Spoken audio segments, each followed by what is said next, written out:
What's going on, guys? It's Freedom once again. I'm just here, 3 o'clock in the morning, mad energetic, can't sleep. Anyway, I came here to speak to you guys about relationships. We often find ourselves in bad relationships, either with friends, a girlfriend or a boyfriend, and we never understand why. Well, I think it's because we rush ourselves into relationships. Just because we find somebody that's attractive, just because we see somebody that we're interested in, doesn't mean we're supposed to be with them. Like, even if I meet somebody that's real cool, doesn't mean I'm supposed to be hanging out with them all the time and we're supposed to be best buddies and stuff. I'm gonna read something from the Bible. It's 1 Corinthians chapter 13. I'm gonna read verse 4. It says, "Love never gives up. Love cares more for others than for itself. Love doesn't want what it doesn't have. Love doesn't strut. Doesn't have a swelled head." So love never gives up. If you find yourself acquainted with somebody that's always giving up on you, then that kind of says something about that relationship. Are you guys really supposed to be together? Well, like, if I have a friend, right, and say I have a problem in math, and I call my friend to come help me with my math homework, and I'm just not catching it, so he or she gives up on me and just walks out, and they do this every time I ask them for help, not only with math, but maybe another subject or something else, not even dealing with work or whatever. Is that a friend? Because your friends are, like, your friend's supposed to have love for you, right? And you're supposed to have love for your friends.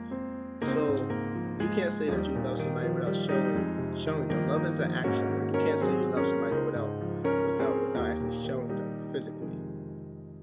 So what's the next part of that? And love cares more for others than for self.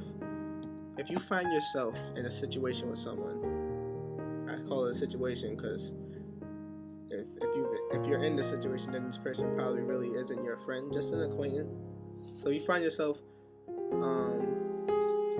acquainted with someone that cares more for themselves than you, then you have a problem.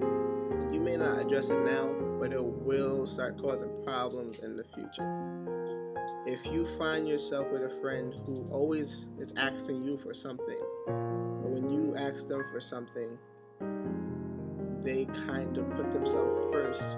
For example, say I'm stuck out somewhere. I don't have a ride home and I missed the last bus or whatever, but my friend drives, and I ask him to come pick me up or whatever, and like, I drive too. I picked him up from all over the place whenever he needed a ride. I gave him a ride wherever he needed to go. But the one time the one time I asked him for a ride somewhere, he gives me, "I don't have no gas. I can't come out to get you."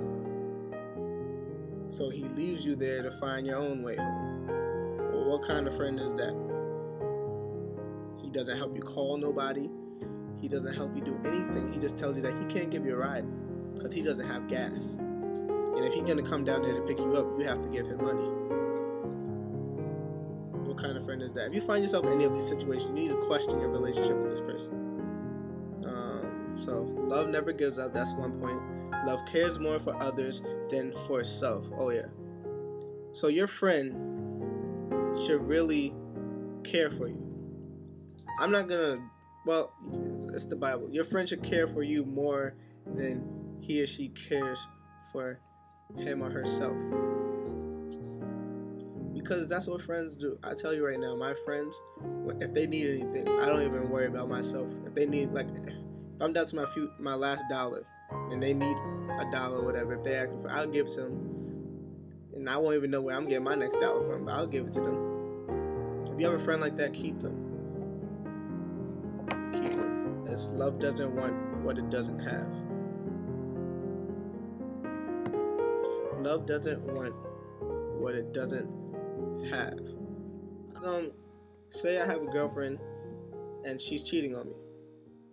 I need to question that. Does she really love me if she's cheating on me? She's supposed to be with me. She doesn't have this dude, but she wants him, but she's with me. If you're in a situation like that, you need to question that relationship. You need to question it. Matter of fact, you need to get out of it. If you're ever people say you should forgive and everything like that, but like in situations like that, like cheating and everything, that means that this person was putting on a facade the whole time he was with them. They're telling you that they feel a certain way about you and they would never do this, never do that, and then when they cheat, it's like, I don't know. Maybe I'm being hypocritical right now. I'm not gonna lie. I've cheated on a couple of my girlfriends. I never said I was perfect. I never said I was perfect.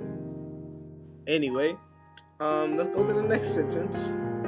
So love doesn't want what it doesn't have, and love doesn't strut. In other words, love doesn't show off, love doesn't boast. First of all, the Bible tells us that boasting is a sin. So love doesn't strut. They wouldn't show off to you. Like I know some people, they like to call everybody their friend, so they call me their friend. I don't really claim them as a friend. But I know some people that like to come up to me and just show off everything that they have. Yeah, I got this. I got this amount of money. My mom bought me this. My mom bought me that. Like, I'm happy for them. But, like, why are you showing all this stuff off to me? I'm not that interested. Obviously, you want to get me jealous. You want me to become jealous of you or something. Maybe that would make you feel better. Usually when people are strutting, they want to put somebody else down. So that's not showing love at all. So if you ever find yourself in a situation like that, you need to question that situation and see what's really good. Alright, the last phrase of this scripture says, doesn't have a swelled head. If somebody really loves you, they're not going to be cocky towards you. They're just not, because why would you do that to somebody? First of all, it's not nice to walk up to somebody and tell them you look better than them. Like, I know some people that tell their friends, matter of fact, I know some people that make friends with people who they think don't look anywhere near as good as them so they could stand out in their group of friends. If you call that love and true friendship, then there is something wrong with you. And if you find yourself in a situation like that, you should question that relationship. Matter of fact, I wouldn't even want to be in a relationship like that. So I would probably, if I ever found myself in a situation like that, I would run from that relationship, just drop it. Well, alright, I'm getting tired now. I don't feel like reading these other verses right now. Maybe I'll make some other video blogs, some vlogs later, and touch on them. So you guys have a good night, good afternoon, good morning, good evening, whatever it is, wherever you're at, because I'm out. I'm going to bed. I got class 8:30.